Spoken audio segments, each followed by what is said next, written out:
Good evening. Lake RCMP are investigating what they are calling a serious assault. Early this morning, police responded to reports of shots fired within the city. Now, police say when they went to investigate, they found a male with injuries associated with an assault and not a gunshot wound. Now, the investigation continues, and of course, anyone with information is asked to contact RCMP. Meanwhile, an altercation at a border city bar over the weekend has RCMP asking the public for information. At approximately 2 a.m. this past Saturday, police say a fight broke out between two groups of people at the Buckle nightclub in the parking lot. Now, one man was knocked unconscious after being hit with a hockey stick. He suffered head and facial injuries. When our members got there, one guy was on the ground. He was just regaining consciousness. He was taken to the hospital. The extent of his injuries right now are unknown. At this point, the victim is not cooperating with police and refused to give a statement. RCMP say they need people to step forward with details that could help lead them in their investigation. If we get enough information and the right information, we can piece it together and put together a charge for sure. Now, anyone with information is asked to contact RCMP at 306-825-6350. Prairie North Health Region is confirming a 5th case of measles in the region. This comes after 4 youths under the age of 16 were diagnosed last week. Now, this adds to the growing number of cases after Alberta Health Services declared an outbreak in parts of Alberta, including Edmonton and Calgary.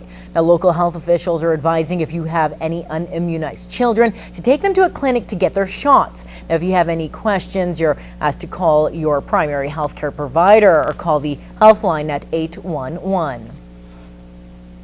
Well, this week it's all about getting ready for the unexpected. It's Emergency Preparedness Week in the border city and a good reminder to prepare ahead for any situation.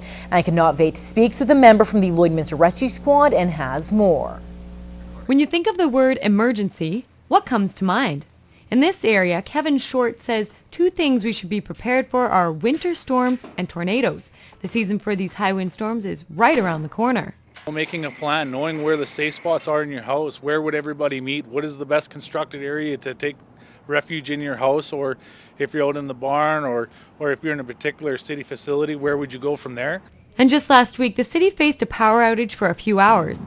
What happens if there's a full-scale power outage across the grid? So stuff like candles, maybe an alternative heating method for water, if there is water. Water you should have water in your supply because most humans use about 2 liters a day. Not all the time are the families together when a said outage or said emergency happens so that you could all meet up at the same place. Batteries for assistive devices, hearing aids, things like that, prescription medication, you want to keep at least a week's worth of that on hand, and different children's needs as well. Diapers are often forgotten, formula, things like that. So, city staff are sending out a household emergency guidebook to every residence later next week. There's also a simple step-by-step guide online on getprepared.ca. People take a few minutes. Don't need to spend a lot of money. Just think about what you would do if there's an emergency. What's your plan? You are required for every citizen in Canada to be 72 hours self-sufficient before emergency crews would be there. Anika Nottveit, Newcap News. Hundreds of people walked and ran laps around Bud Miller Park in the surrounding area for friends, family, and all of those living with multiple sclerosis. Now, this weekend it was the 16th annual MS Walk and Run, and this year saw its highest participation numbers ever, with more than 450 people lacing up. Anika Nottveit has more.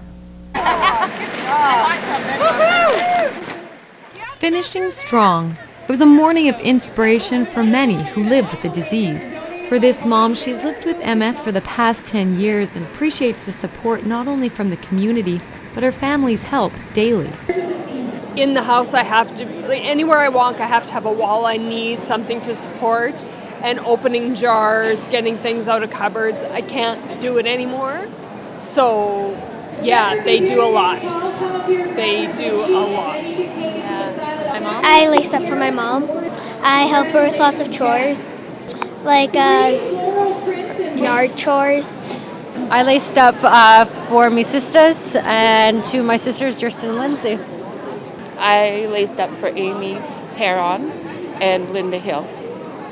I laced up for Amanda. I laced up for me and my sister. I laced up for my lovely wife, Nicole. And Johanna Green says this year there wasn't just support in numbers, but in the spirit of those that participated, with different costumes and the first time ever having the Filipino community. That I think are really a visual demonstration of their commitment to the fight against MS. Everything from fairies and tutus to a huge team, 50 plus people from the Filipino community. I know we're not even prepared this year because we have only 57 walkers. Yeah. So maybe next year we're going to have more. Yeah. I started with 20 and then some of the friends asked, oh, you want to join in MS? Yeah. And even last night, I have phone calls. I have 2 more that wants to join in MS. Yeah, okay, go ahead. It's overwhelming how much support from everybody. Anika Nottveit, Newcap News.